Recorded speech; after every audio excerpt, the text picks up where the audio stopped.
pessoal, meu nome é Carol Messeder. Olá pessoal, meu nome é Fabrício Dias. Sejam bem-vindos a mais um episódio do nosso podcast, chama a Clínica Mais Medical. A gente está fazendo uma série Especial. muito especial de pronto-socorro, que a gente chamou de Sala Amarela. E hoje a gente já vai para o segundo caso clínico. A gente escolheu temas ou síndromes clínicas no pronto-socorro que são mais frequentes e que muitas vezes pegam um plantonista pegam algumas peças no plantonista. Isso, Assim, verdade. o plantonista não consegue reconhecer o paciente grave. Então, Ou às vezes alguma peculiaridade ali durante a condução desse paciente que não é tão legal ou que às vezes a gente vê muito erro, né? exatamente. E são casos reais, viu, gente? São casos que Casos a gente vê reais, no nosso dia a dia. prática. Exatamente. E o desafio é fazer isso em 15 minutos. Você pode colocar aí Então, que a vai gente nunca começar consegue, mas agora. hoje nós vamos conseguir. Então, casinho, Sala Amarela, episódio de 15 minutos. Esse é pra você assistir assim, no carro, pra você ouvir ali durante... Pro hospital, indo pro trabalho, pro seu plantão. trabalho, no seu plantão. Pegou um plantão no final de semana na Sala Amarela da UPA. Vai pro plantão ouvindo. Sala Amarela. E a gente tem muito retorno disso, de médico, de recém-formado, falando, nossa, vocês salvaram a gente sabia disso porque viu no podcast, viu no YouTube. E assim, se você, por exemplo, tá de férias, vai fazer uma viagem, por exemplo. Dá pra maratonar. Maratona chama clínica. Então bora. Já teve inclusive, Verdade. Chaminha que fez isso. Foi Durante mesmo. viagem de ônibus, era viagem de umas 4 horas, fez uns 4 episódios. E amor. Fica a dica. Fica a dica. Começamos então. Bora lá. Você que fala o caso hoje. A gente vai falar de uma paciente de 52 anos. Essa paciente é uma paciente oncológica, tá? Que ela faz uma quimioterapia por um câncer coloretal. Ela procura pronto-socorro porque há 2 dias ela começou com febre. Tá? Teve febre, mal-estar geral, começou com uma tosse e veio para o pronto-socorro por piora do estado geral. Chegou no pronto-socorro, ela relatava que a última quimioterapia dela foi aí há uns 14 dias atrás. Estava fazendo acompanhamento direitinho com o oncologista e não tem outra comorbidade a não ser o quadro oncológico. Tá. Chegou, você foi avaliar a paciente, ela trouxe essa história, ela estava um pouco confusa, ela estava desorientada no tempo e no espaço, fala um pouco desconexa, ela está mais prostrada e assim, o estado geral bem mais comprometido, uma paciente que é oncológica, então assim, tem esse viés. A filha falava que ela tinha uma toxicidade hepática, sabe, do quimioterápico, mas que estava sendo tolerado pelo oncologista porque não era uma toxicidade grave. Quando você foi examinar, você viu uma paciente, além do quadro neurológico que eu descrevi, ela tinha uma taquipneia, ela tinha com um esforço leve, uma saturação periférica de oxigênio de 89% e umas extremidades mais frias. Na hora da palpação do pulso, ela tinha um pulso fino, uma pressão de 100 por 60, um tempo de enchimento capilar de 5 segundos. E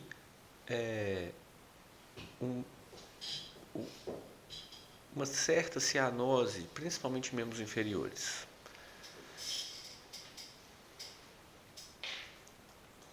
Pode começar? Por favor. Você quer saber mais alguma coisa? Vou fazer igual a gente faz com os residentes no hospital. Tem enchimento capilar. Tinha alguma pneumopatia? Não né? tinha. Tabagismo? Não tinha tabagismo, era um paciente que não tinha nenhuma. Usou antibiótico recente? Não usou. Aliás, assim, fez a quimioterapia muito tranquila até agora. Internação recente? Primeira vez que interna, desde que fez o diagnóstico, isso já faz uns 6 meses. Tá. Então, para começar, se move criatura. Essa é uma paciente, independente de onde você está na amarela, está na verde, você vai pedir para monitorizar essa paciente. Essa paciente, a gente pensando numa sala amarela, ela seria transferida para o leito de estabilização ou para uma sala vermelha para a gente monitorizar essa doente. Por quê? Ela tem alguns sinais que chamam nossa atenção no que diz respeito à gravidade de infecção. Então, diagnóstico sindrômico, uma possível infecção, cujo foco a gente ainda não tem muito bem definido, né? Não teve alteração urinária, teve Um pouco de tosse produtiva. só tosse produtiva só. e essa hipoxemia, que também pode ser relacionada ao foco da infecção. Mas, a princípio, e essa paciente ilustra muito bem o que a gente vê na prática, né? Porque, muitas vezes, o idoso e esses pacientes oncológicos, imunossuprimidos, eles não vêm com um quadro já de etiologia muito bem clara pra gente, né? Nós vamos ter que investigar isso. O fato é que, sindromicamente, tem uma infecção e chama atenção alguns critérios de gravidade. Quais critérios? Confusão mental, principal deles. Tem uma taquipneia, frequência respiratória de quanto que você falou? Frequência respiratória de 24. 24 com esforço leve e hipoxemia. Então, esse outro critério. Tempo de enchimento capilar prolongado de 5 segundos. Então, fala a favor, além disso, uma cianose. Então, alguns critérios aí de hipoperfusão tecidual. E a gente tem que ficar bem atento. As pessoas, às vezes... Mas a pressão tá normal, você lembra disso, né? Então, você, criatura que está vendo esse episódio, você não vai cair nessa cilada de achar que a pressão normal, ela é igual a Pressão é igual a perfusão? Não, pois é, não é. É um elemento que a gente olha, né? É. Então, ela não traduz a perfusão tecidual. Ela é um dos elementos que a gente vai olhar. São 5. Vamos fazer um highlight disso aí. Pressão, perfusão, então, tempo de enchimento capilar. Alteração do nível de consciência. Alteração do nível de consciência, cianose ou extremidades frias e oligúria. Oligúria. Ela falou de débito urinário? Débito urinário normal. Então, ela tem 2 desses 5 critérios, tem uma hiperperfusão tecidual. Com isso aí, a gente tem elemento suficiente para identificar gravidade ou potencial gravidade. Ela pontua 2 no Quick-SOFA, que é por confusão mental e taquipneia. Isso. CIRS, frequência cardíaca de quanto? Ela estava com 110 de frequência cardíaca. E estava com febre? Ela tinha uma história de febre em casa, não tinha febre na admissão. Mas a gente pode colocar 2 pontos, né? Sim. Então, 2 pontos no CIRS e o NILS dela provavelmente... 5. Pois é. Então, temos aí todos os nossos scores de identificação de pior prognóstico, de gravidade, positivos, traduzidos em algumas alterações que devem chamar nossa atenção. Por isso, essa paciente merece ser manejada na sala vermelha. E uma perguntinha que todo mundo tem que se fazer nesse momento. Pode ser sepse? É isso que a gente tem que... E aí, se você passou na sua cabeça essa pergunta, se passou em algum momento na sua cabeça que esse paciente pode estar séptico, se já tem um diagnóstico sindrômico, que aí você tem que provar para você mesmo que não é sepse. E se você está diante desse caso clínico, está ouvindo esse podcast e não pensou em sepse, você está errado. Reveja, você precisa do plantão 360 na sua vida. Rápido, urgente. Rápido, urgente. Porque assim, gente, nós falamos de várias alterações, né? E muitas vezes, gente, assim, a gente ainda tem uma floreada, mas muitas vezes esse paciente vai vir com algumas alterações sutis. Ele, por exemplo, não vai vir com febre. Ele vai vir com uma dispneia, uma tosse produtiva e não vai vir com febre no pronto-socorro. Mas vai vir cheio dessas disfunções. Se sepse é uma possibilidade, sepse tem... você não consegue, vamos colocar assim, provar que não é sepse. Eu não consigo excluir sepse. Não excluiu, é sepse. E por que isso é muito importante?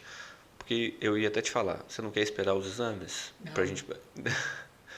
Então, porque é o que a gente vê na prática. Então, é exatamente essa ferramenta que a gente quer dar.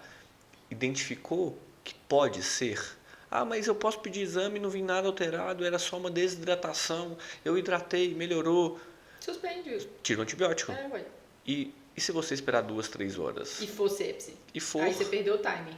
E é o que a gente mais vê na prática. E Demorar tomar a decisão clínica. Tempo é vida. Tempo é vida na sepse. A gente fala isso sempre, isso é um mantra. Então, o mantra de hoje é esse: tempo é vida na sepse. Pensei em sepse, eu tenho que tomar as medidas certas. Exato.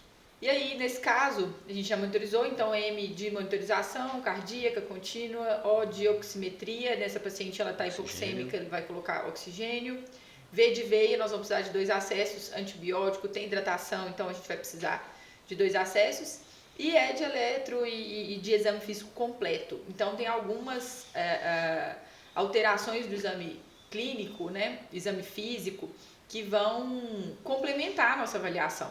Então, fiz uma punho-percussão lombar nessa paciente durante a continuidade do exame físico, veio positiva, ausculta pulmonar, todos esses elementos aí. É o básico bem feito, mas que tem caído de moda e que a gente vai trazer à tona de novo a importância disso tudo, assim.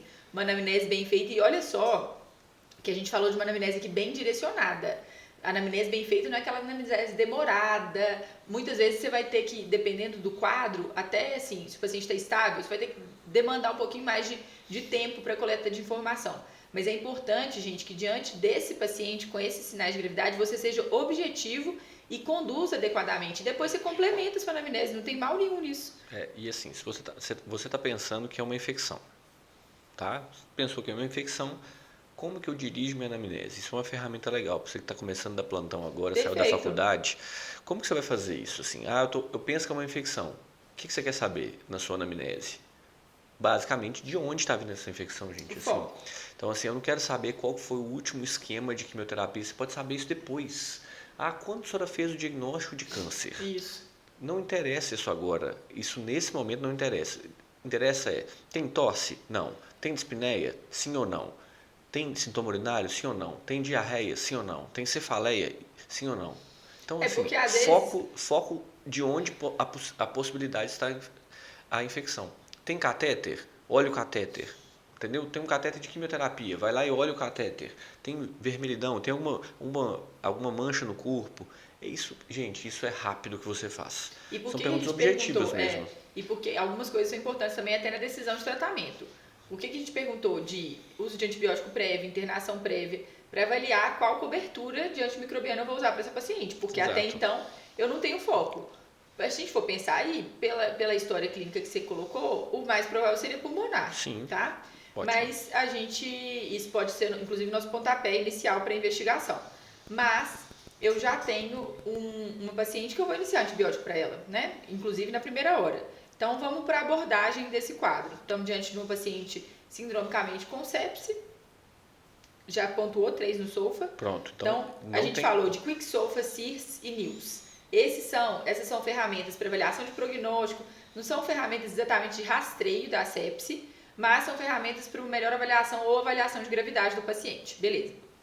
Positivas, esteja atento, monitorize esse paciente, fica do lado desse paciente. Pode ser sepse, eu vou pensar no SOFA, que é o critério diagnóstico da sepse. O SOFA ele leva em consideração 6 parâmetros. A gente tem nível de consciência, que o dela está alterado, já tem 1. A gente tem oxigenação, assim, é PaO2 sobre FO2, eu precisaria de uma gasometria. Mas é uma paciente que satura bem, que está saturando, provavelmente ela vai ter essa alterada. Mas, de novo, assim, você vai precisar de exames laboratoriais para você fazer o diagnóstico. Você já tem uma suspeição clínica enorme com o que você tem de ferramenta até agora. Eu tenho hipoperfusão tecidual, então eu vou pedir um lactato para complementar essa avaliação, porque o lactato, inclusive, faz parte ali daquele pacote da primeira hora que a gente quer do paciente séptico. Aí os outros exames são realmente complementares, vou precisar deles, mas não para tomar minha decisão, mas para confirmar minha hipótese. Exatamente. Minha decisão está tomada, a gente vai iniciar antibiótico, já iniciou o manejo desse paciente. Então, pensando lá no manejo inicial, a gente vai falar de exames do SOFA, eu estava falando de uma gasometria arterial, para a gente ver lactato, para ver essa questão dos gases, PaO2 sobre FO2 vai ser importante, bilirrubina, plaqueta, que a gente vai querer ver, a gente vai ter acesso no hemograma, função renal, e aí por isso a gente perguntou se estava oligúrico ou não, porque a oligúria ou a anúria já pontua. Então, é um critério clínico e laboratorial esse. Confusão mental a gente já falou, faltando algum? Não falou todos. Então, confusão mental, para fechar então, confusão mental, hipoxemia, plaquetopenia, hiperbilirrubinemia. Bilirrubina não tinha falado. E função renal. Pressão, né? E pressão. A No pressão caso, dela está 10/60, não é um paciente hipertensa, ela não pontua.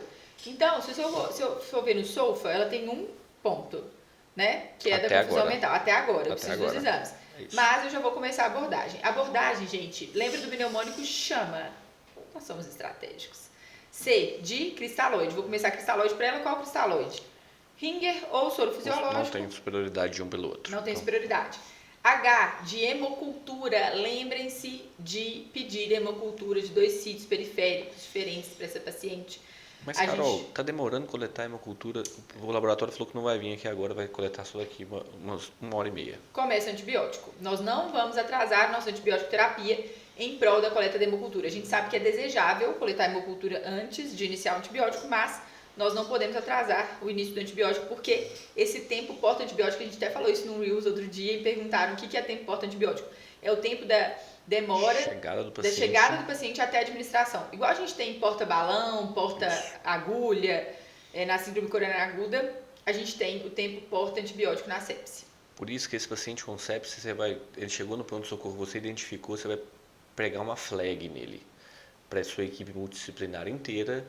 Isso depende de uma equipe multidisciplinar, isso não é só você é o líder da equipe, mas você depende de várias pessoas no pronto-socorro.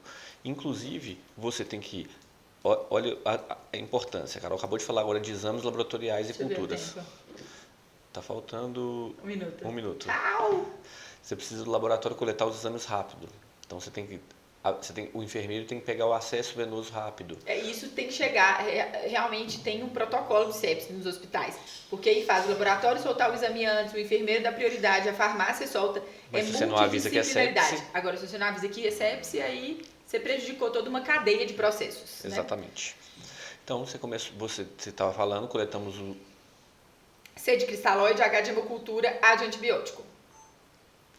Nessa ordem, mas sem atrasar o antibiótico por causa da hemocultura. M de manter PAM acima de 65. O que significa isso? Eu vou fazer a reposição volêmica, a expansão volêmica desse paciente, mas eu vou avaliar, gente, nós não vamos entrar nesse mérito aqui, medidas de fluido responsividade e fluido tolerância. Não é volume à torta e direito, sem critério e sem muito pensar, né, individualizar para o paciente. E A de avaliação do lactato, que é de ácido lático. Né? Lactato maior do que 2 é um sinal de pior prognóstico. Exatamente. Hiperlactatemia na sepse, ele não está no sulfa, mas ele tem total relação com perfusão. E está no pacote de primeira hora, que são os bundles. Exatamente. É desejável, inclusive no que a gente avalia de assistência, né? Nos indicadores de assistência, o lactato na primeira hora, ele tá lá como um checkpoint da boa assistência. Com isso, a gente fechou a abordagem e foi em 15 minutos. Foi 15 minutos. Se você não esquecer, no paciente, primeira coisa, então, para fechar, reconheça o paciente com sepse. Passou o sepse na sua cabeça, começa antibiótico. Colete culturas, exames do sulfa, lactato, e antibiótico na primeira hora. Para fechar, para essa paciente, qual antibiótico de escolha? Tazocin. Pronto. Fecho pelo não, pelo sim? Tazocin. Paciente pode ser cefepime também, viu? Então, assim, tem que lembrar, gente, só para pincelar esse assunto. A gente está falando aqui, que a gente escolheu, tá? Mas pode ser cefepime. Para pincelar sobre isso aqui, é uma paciente que tem indicação de cobertura de pseudomonas, porque pode estar neutropênica, principalmente pelo uso da quimioterapia e de ser imunossuprimida. Aqui tem um outro detalhe, que é neutropenia febril, mas isso fica para a próxima. E aí, se você quer... Isso é uma degustação quase, né? Nossa, é bem legal esse curso, né? Se você quer ir a fundo nesses temas, com essa didática, com essa aplicabilidade, a gente espera lá no Plantão 360, criatura. Isso e muito mais. Esse curso vai ser muito legal, né? Se eu fosse o pessoal, não perdia. Nem eu. Te vejo lá.